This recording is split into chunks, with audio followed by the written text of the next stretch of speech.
Ya, en este video les voy a hablar sobre el mecanismo de syscalls de los sistemas operativos o el mecanismo de llamadas al sistema.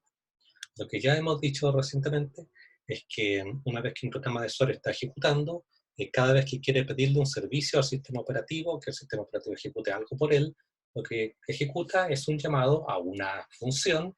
Esa función es parte de una interfaz que se llama interfaz de syscalls. Eso es básicamente el concepto de una llamada al sistema. Pedir al sistema operativo que haga algo a través de una interfaz bien clara. Cuando le hago un pedido, el sistema operativo empieza a trabajar, hace algo por mí, por ejemplo, leer del disco, escribir en el disco, leer del teclado, mandar algo por la red, y una vez que termina, me devuelve el control a mí, me devuelve el control al programa de usuario. El programa de usuario que aquí se había quedado en pausa, bueno, continúa. Luego continúa su ejecución normal. Por lo tanto, cada vez que yo hago un read de un archivo o write de un archivo, entonces estoy haciendo una llamada al sistema. ¿Por qué? Porque yo como usuario, ya dijimos que como yo vivo en el mundo del kernel, en el mundo del usuario, no puedo escribir en el disco. Y no puedo acceder a nada directamente al hardware si no es a través del sistema operativo. Entonces, ¿qué pasa, por ejemplo, cuando quiero copiar un archivo de una ubicación a otra? Cuando quiero copiar un archivo que se llama source.txt a un archivo de destino que se llama dest.txt. Primero tengo que hacerme varias preguntas. Tengo que ver si el archivo existe, tengo que ver si tengo permiso para abrirlo, tengo que abrirlo, luego tengo que ver si el archivo de destino existe también, tengo que ver si tengo permiso para escribir en él, para escribir datos en él, tal vez no los tenga, porque el archivo puede que no sea mío.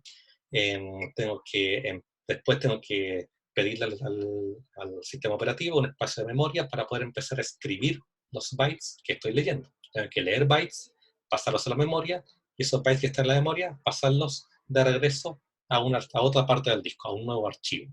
Entonces, y para eso tengo que pedirle memoria al sistema operativo. Entonces, algunas de las operaciones que hay van a ser, por ejemplo, ver si el archivo existe, después le voy a pedir otro servicio, ábreme el archivo, después otro servicio, dame un espacio de memoria, otro servicio, lee del archivo de origen, ya, una vez que termina, otro servicio, escribe en el archivo de salida, después otro servicio, libera la memoria que acabo de pedir, y después un último servicio, cierra ambos archivos. Entonces nosotros podemos ver cómo eso pasa.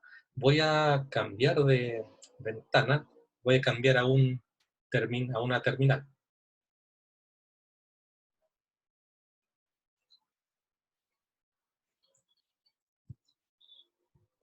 Ya, a una terminal. En esa terminal voy a entrar al servidor del curso, IC2333 input 6, con mi usuario. Ya entro con mi cuenta, clear para que no aparezca todo ese mensaje. Y ahora miro lo que hay con ls, ya me dio una lista de los contenidos del archivo. Y va a un archivo que se llama test.txt, ¿ya? Que tiene algún texto de prueba. ¿Ya? Vamos a guardarlo. Vamos a eliminar esos archivos que se llama otro test.txt, otro test.txt, que son ejecuciones anteriores. Y vamos ya, ahora esos archivos no existen, entonces vamos a copiar el archivo test.txt, perdón, vamos a copiar, la instrucción se llama copy test.txt a otro test.txt, ya, enter, y ahora sí, si vemos el archivo que se llama otro test.txt, y si vemos que hay dentro, con el comando more, entonces nos muestra que dentro está el mismo texto que había en el archivo original, ¿ya? Entonces es el mismo archivo. Si ejecutamos un comando que se llama diff, que nos muestra las diferencias, nos va a decir que no hay diferencia entre ambos archivos. Entonces, ¿qué pasa por debajo? Hay un comando que se llama strace, que yo puedo decir strace antes del comando.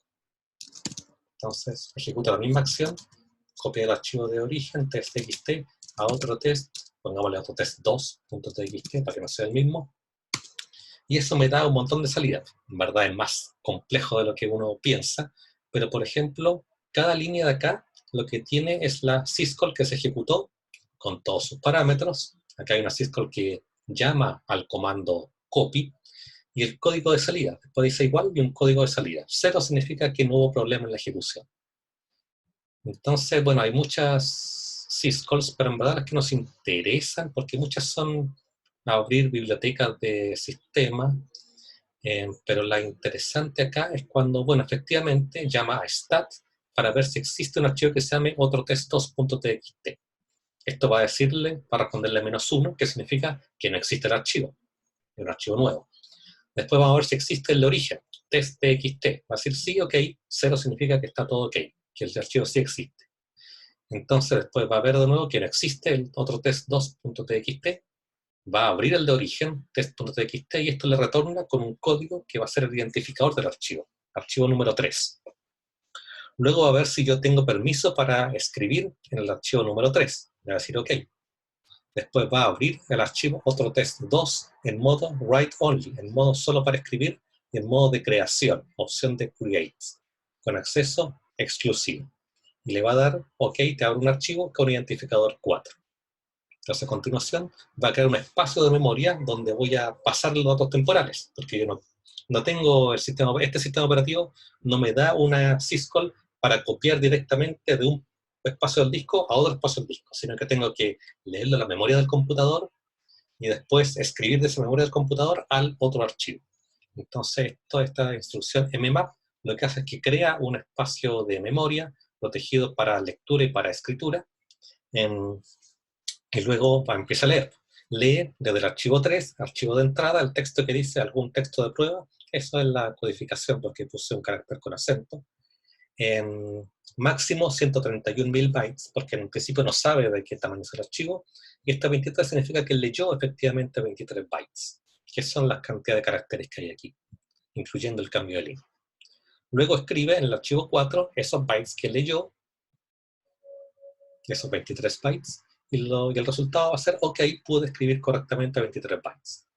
Vuelve a leer el archivo de origen, encuentra que no hay nada, por lo tanto el resultado es 0, no encontré nada más que leer, luego cierra, entonces por lo tanto ahora cierra el archivo de salida y cierra el archivo de entrada. Libera la memoria con memory unmap, libera ese espacio de memoria, que si se fijan, cuando yo hice mmap, me asignó un espacio de memoria, una dirección. Y esa misma dirección es la que uso para devolver ese espacio al usuario. Me había dado 139.264, que es como 128 kilobytes, más o menos. Y al final cierra todo. Cuando dice close 0, estoy cerrando la entrada estándar, luego cierro la salida estándar, cierro la salida de errores y termino. Llamo a exit. Última syscall. ¿Ya? Entonces pasan varias cosas en todo ese rato, que esa instrucción que fue tan rápida de copiar un archivo a otro, en verdad ocurren muchas cosas. Voy a volver a las slides. Entonces, cada sistema operativo posee una API, un conjunto de instrucciones que están hechas para interactuar con él. Linux tiene una API, que es la API POSIX. También tiene una API propia de Linux. Esta API POSIX la usan también Unix. Muchos kernels basados en Unix también usan la API POSIX. Es una API estándar, es un estándar definido por esta institución, por la IEEE. Está estandarizado. Si nosotros podemos buscar, por ejemplo, la definición de Open, de fopen, dice, mira, cada vez que tú llamas a fopen se llama de esta manera, con estos argumentos, aquí con dos argumentos, qué significan los parámetros, qué significa R, qué significa RB, modo de lectura, de escritura, qué espero que retorne. Una vez que termina, fopen debe retornar un puntero en objeto que tiene el contenido del archivo, y si no, tiene que retornar un puntero a null. Entonces, eso es el estándar. Y si ocurre un error, entonces puede retornar cualquiera de estos errores, que también están estandarizados. No dice cómo se implementa. Hay un ejemplo aquí de llamada. No dice cómo se implementa, por lo tanto Linux es libre de interpretarlo de una manera, Unix lo puede implementar de otra manera, cualquier variante de Linux es libre de implementarlo como quiera. Y cualquier sistema que esté de acuerdo con la API POSIX también puede implementarlo como quiera. Aquí está la definición de la syscall read, que dice primero un descriptor de archivo, después dónde voy a leer, y después cantidad máxima de bytes para leer. ¿Ya? Entonces todo esto está estandarizado. Asimismo, Windows también tiene una API, la API de Windows NT, la NT Native API, es una interfaz para Windows NT y cuya implementación está en bibliotecas de usuario, o bibliotecas del sistema, en verdad, que se cargan cuando son necesarias. En esta biblioteca se implementan los llamados a las API, tienen la implementación de la API y son las que permiten efectivamente pasar del mundo del usuario al mundo del kernel. En el caso de Linux, la API está en un módulo que se llama glibc, una biblioteca que se llama glibc, En el caso de Windows, la API nativa está en ntdll.dll y hay otros subconjuntos de la API. En kernel 32dll, user 32dll, hay un conjunto de APIs, todas están muy bien documentadas. Entonces, pero ahora más allá de cómo se implementa cada una, ¿cuál es una manera genérica de llamar una syscall? ¿Qué pasa? Este procedimiento tiene una parte que es bastante dependiente del hardware, porque el hardware, Intel, AMD, ARM, cada uno define una manera de llamar al sistema, de hacer un llamado al sistema. Lo que tenemos aquí es la memoria del computador. Todo esto que está en verde es el espacio del usuario, un proceso de usuario que está corriendo. Lo que hay aquí abajo, en este otro color, es lo que hay en el sistema operativo, lo que hay en el mundo del kernel. El sistema operativo posee en algún momento definido un vector de interrupciones, que es básicamente una lista de funciones que se van a llamar cuando se ejecute una determinada interrupción. Tiene direcciones de memoria. Entonces, cuando se ejecuta la interrupción 80, se va a llamar al método que se llama system call y que está definido en alguna parte de la memoria del sistema operativo. Y así. Entonces, ¿qué pasa cuando se empieza a ejecutar esto? El proceso ejecutable de usuario está corriendo aquí en el mundo del kernel. Por ejemplo, se llama a.out. En algún momento, este proceso ejecuta una instrucción que se llama read. Vamos a partir por acá. Ejecuta una instrucción, primer paso, proceso de usuario ejecuta una rutita de biblioteca que se llama read.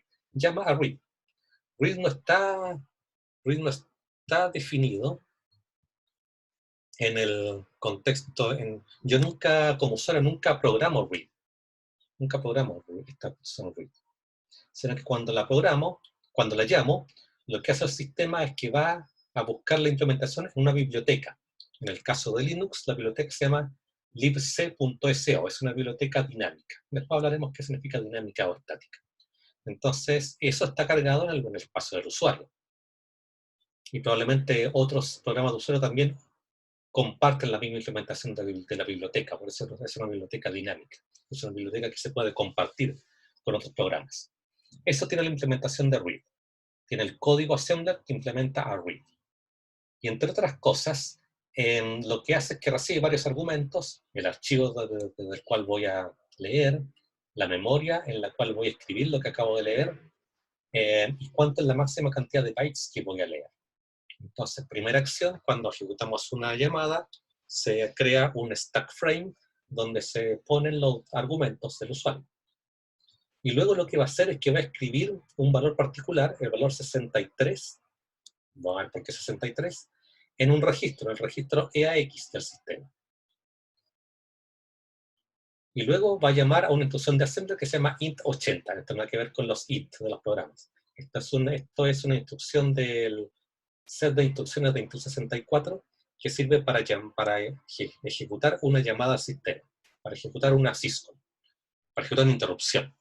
Y la interrupción 80 significa que aquí el sistema ahora el hardware va a detectar, se ejecutó una instrucción y va a pasar el control de mi programa de usuario, del mundo del usuario, al mundo del kernel, y va a llegar aquí, a la posición 80 del vector de interrupciones. La posición 80 tiene la dirección de un método, del método system call. El método system call del sistema operativo indica dónde está, qué es lo que tengo que llamar. Entonces, de acuerdo a lo que hay en EAX, que recordemos, era acá el valor 63, va a decir ya, llama a la tabla de llamadas al sistema, a la función que está en la posición indicada por el registro EAX. Y eso corresponde a la instrucción sysread, la implementación de sysread, que es la real implementación de read, que en el fondo lee los argumentos que yo dejé previamente en el stack, luego hace todos los llamados al driver del disco para poder escribir desde cierto bloque del disco a cierto bloque de memoria, y una vez que escribe todo eso en la memoria, en esta dirección indicada por buff, por la variable buff que yo le pasé a continuación, que en el fondo es un puntero a un espacio de memoria. Una vez que la instrucción termina de escribir lo que había en el disco a ese espacio de memoria, entonces va a llamar a return. Va a poner en el stack la cantidad de bytes, no va a poner el registro EAX, la cantidad de bytes que escribí, eso va a ser mi valor de retorno, y cuando llame return, en el fondo el mecanismo va a regresar el control ahora al mundo del usuario, volvemos al mundo del usuario, al mundo restringido, y el programa continúa. Y va a entregar como resultado lo que haya quedado en el registro EAX. Entonces mi programa partió, llamó a read, llamó a una biblioteca, que llamó a read. Esa biblioteca ejecutó una interrupción y quedó pausada. Ya que quedó pausada, de ahí el sistema operativo hace toda su magia, lee del disco, escribe del disco, escribe en la memoria, y una vez que ya está todo en su lugar, una vez que ha ejecutado la instrucción, vuelve acá, cambia el program counter para que ahora quede justo en la instrucción siguiente, y ahora mi programa usa el valor de retorno que quedó en el registro EAX y le retorna a mi programa. Y mi programa, bueno, ahora obtiene como resultado cuántos bytes se leyeron. Entonces es todo el proceso que ocurre, este proceso bien entretenido, que pasa tan rápido, es lo que pasa cuando yo llamo a una syscall. En general, yo como usuario no voy a programar estas interrupciones. Podría hacerlo. Yo podría escribir un código que tenga una instrucción de sender que llame a esta instrucción int. Igual en el set de instrucciones de Intel 64 ahora se llama syscall. Hay una llamada que se llama syscall que ejecuta esta interrupción. Pero un poco tampoco lo mismo. Yo podría llamarla perfectamente, pero es una lata hacerlo. En general lo que voy a hacer es que voy a usar una API, que es read, voy a llamar entonces read, que está implementada en alguna parte. Alguien ya la implementó. El sistema operativo, de hecho, me entregó una biblioteca que la implementa. Me entregó la biblioteca libc.so que contiene esa implementación. Así que lo único que yo tengo que hacer es llamar a read, y la implementación de read que está en libc.so es la que va a hacer todo esto de meter los valores al stack, llamar al vector de interrupciones, y de ahí el sistema operativo hace todo lo que tenga que hacer. Entonces para mí es súper gratis, solo tengo que saber cómo llamar correctamente a esta instrucción read.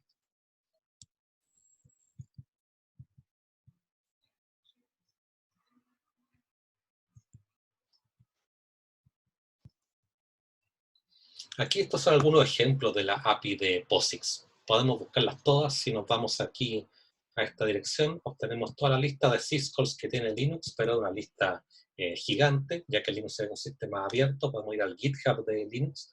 Y ahí hay una lista por acá de todas las syscalls disponibles en el sistema operativo, y todo con el código de cada una. De hecho, si buscamos la syscall read, que está en alguna parte acá, claro, vamos a encontrar que es la número 63. Aquí está definido que es la número 63. Y cuando le llamo, va a llamar a la instrucción, a la macro syscall, que en el fondo llama a la instrucción que se llama sysread. También podemos ver, tal vez esta lista, es una lista un poquito más clara, que nos muestra como el mapa, la instrucción de manual, donde están todas las syscalls que permite la API de Linux. O POSIX, no, la de Linux, que es un poquito más amplia que únicamente la de POSIX. Entonces aquí está entonces toda la descripción de cada una. Si quiero ver, por ejemplo, qué hacía read, ya voy a read, y aquí me dice ya, se llama de esta manera, se obtiene este valor de retorno, aquí están los errores disponibles, y todos son de acuerdo a la descripción de POSIX que vimos recientemente. Acá están separadas por tipo de syscalls. Hay algunas que vamos a estudiar, algunas para crear procesos, para esperar procesos, para salir de un proceso, otras para abrir, cerrar archivos, escribir, leer, otras para crear directorios, hay otras para cambiar los permisos de un archivo, para matar un proceso, etc. Y podemos ver también las APIs en la de Linux, también hay unas que se llaman Create Process para crear el proceso, Wait for Single Object, que sirve para muchas cosas, sirve para esperar procesos, pero también sirve para esperar por un lock, en creación de archivos, Exit Process para salir, crear archivos, etc. Hay algunas para crear directorios, para obtener la hora local, etc. Cada sistema operativo tiene su propio conjunto de